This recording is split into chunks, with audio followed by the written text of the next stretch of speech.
What's up, viewers? Welcome back to another episode of The Red Room, a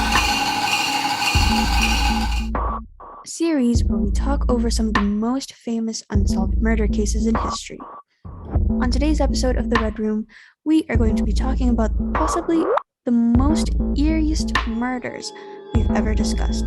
We are going to be covering the story of the Black Dahlia murder. For those of you who are new to true crime cases, these cases actually happen a lot more often than you think. Some of them, some more extreme than others. This one is one of the extreme ones. Without further ado, though, let's get into the video. The unsolved murder of the Black Dahlia.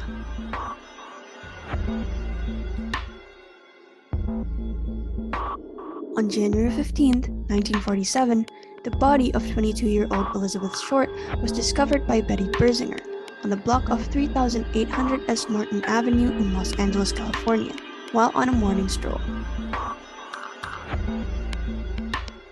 Elizabeth's body was cut in half. Oh my god, cut in half!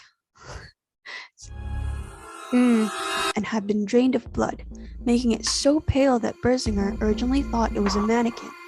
It was cut in surgical precision with no trauma to internal organs or bones. Most infamously, her mouth was cut from each side to her ears in a smile. Were they making like a Joker reference? Because that's kind of scary.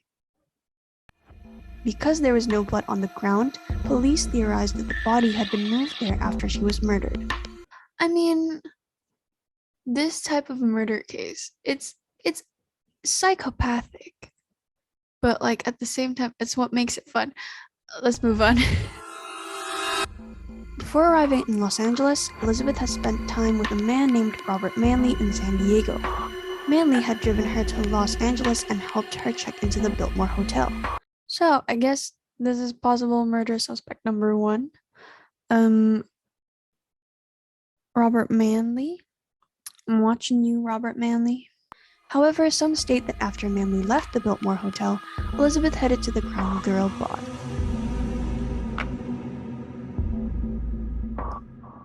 Fun fact, although there are many different rumors as to why she was nicknamed the Black Dahlia by the press, the FBI's official website lists her as penchant for sheer black clothing, and the movie The Blue Dahlia, which was out at the time, to be the reason. Okay, this fun fact is quite important because it will be, in my understanding, the reference for Elizabeth Short in every sort of media at the time, even as, you know, like the case, they named it the Black Dahlia murder case. So this is quite an interesting and important fact. Moving on though. 9 days after the discovery, an envelope addressed to the Los Angeles Examiner read, "Here's Dahlia's belongings, letter to follow," in cutout letters from movie advertisements. The envelope contained Elizabeth Short's social security card, birth certificate, snapshots, and an old address book. Okay, now hold on. How did he get a hold of it? Her social security card, you know, what else was there? Snapshots, birth certificate. Who the hell is this guy? Gasoline was rubbed on all the contents, possibly to remove fingerprints from the sender. This letter, however, was not the only one sent to the press. There were many others, including a postcard that read, "Turning in Wednesday, January 29th. Had my fun with the police. From a Black Dahlia Avenger." Robert Manley, Joseph A. Dumais, Dr. George Hodel Jr., and many others were all suspected. Manley because of his proximity to Elizabeth, Dumais because he had confessed, and Hodel because of connections to Elizabeth and similarity to the killer's profile and skill set. All 3 of these murder suspects bring us to 3 theories. Here's the first one. Theory number 1. Robert Manley murdered Elizabeth Short. Manley was originally suspected because of his proximity to Elizabeth. He had dropped her off at the Biltmore Hotel, which is the last place she was seen. However, Manley returned to San Diego before her death and passed a polygraph test, and when administered sodium pentothal or a truth serum, he was proved innocent. Manley was committed to the Peyton State Mental Hospital in 1954 when he started hearing voices, making his mental stability and or statement possibly null. Okay, so he was tested for the truth serum, which can we really say it's a truth serum? Like, there's can't be such a thing. This is a real life situation, and it was like what, the 1940s? Do you think you can really trust a truth serum made in the 1940s? But then again, he did pass a polygraph test. But how relevant is that? Because I guess it couldn't have been him. Theory number 2. Joseph Dumais murdered Elizabeth Short. Dumais claimed to be blackout drunk with Elizabeth in San Francisco a few days before the discovery of her body. When asked if he thought he had killed her, he said yes.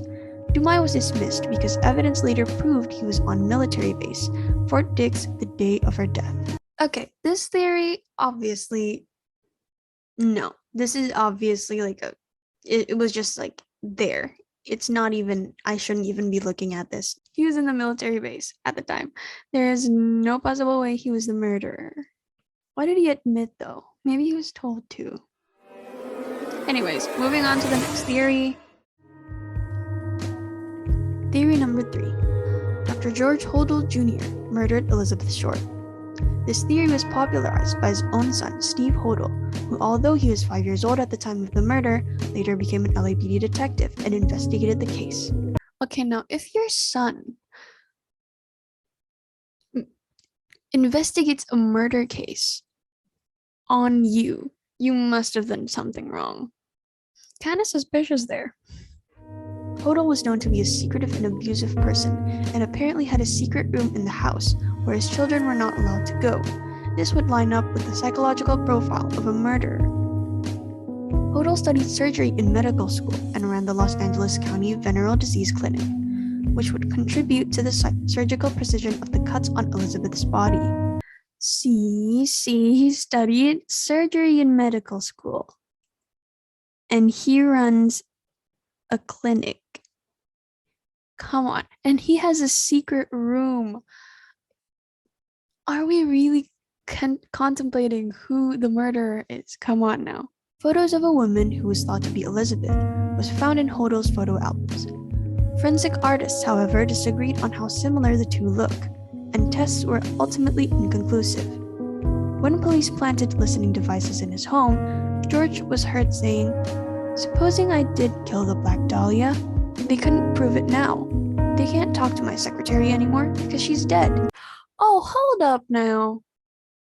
How does he know his secretary's... Did he kill the secretary? And this is the best payoff I've seen between law enforcement agencies, and I'd like to get a connection made in the DA, District Attorney's Office. Okay, no, his statements are just creepy. As the LAPD was notoriously corrupt at the time, this would have made sense as a cover-up. Oh, they were corrupt. Makes sense now. Yeah, no, it makes so much sense. Along with the fact that around the time, Hodel was emerging as a clear suspect.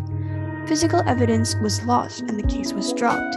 See, he clearly was the murderer, but they dropped the case. Like, that does not sit well with me. He was definitely the murderer. In 2012, Steve Hodel returned to his father's house in Los Angeles with a police dog that indicated the scent of human remains. Soil samples taken from the alley of the Hodel house came back positive for human remains as well. Although Elizabeth was not buried there, these results indicate that George Hodel was not the biggest stranger to murder. So, who did kill the Black Dahlia? Oh, he was definitely not. He was definitely the murderer. Come on now, we can't even argue about this. The theories number 1 and 2, they were not relevant at all. Like, we totally know who the murderer is. And the fact that this man gets 3 slides, while the others only get like 1, clearly is a big red flag. Big red flag. Okay, so that is the end of the video. My commentaries were, I have made my points clear. We obviously know who the murderer is. We don't even have to discuss about it. We already know it's number 3. And I do hope you all agree with me because there is no way it was not number 3. I mean, but then again, I will let you all speculate. I will let you all, your imaginations run wild. And this is the end of the episode. I hope you guys liked the video. I hope you guys were interested, intrigued, and incited upon how scary murders can be. And I hope it'll become a lesson for you all. Not a lesson to become a murderer, a lesson to be careful of who you meet, who you know, who you befriend. I hope to see you all next time. And as always, don't forget to keep one eye open when you sleep. Bye bye.